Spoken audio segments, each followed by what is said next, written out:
Сәлеметсіздер ме достар, бүгін біз 48-ші есепті шығаратын боламыз.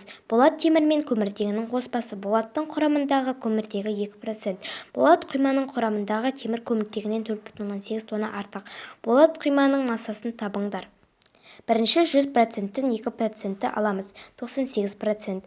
98 көбейтілген x тең 2 x қосылған 4,8-ді жақшаға аламыз. 98x тең 2x қосылған 9,6. 4,8-ді 2-ке көбейтіп 9,6-ны аламыз. 98x азайтылған 2x тең 9,6. Енді 98-ден 2-ні азайтсақ 96 болады. 96x тең 9,6. 9,6-ны 96-ға бөлеміз, сонда 0,1 шығады. Сосын 0,1-ге 4,8-ді қосамыз, 4,9 шығады.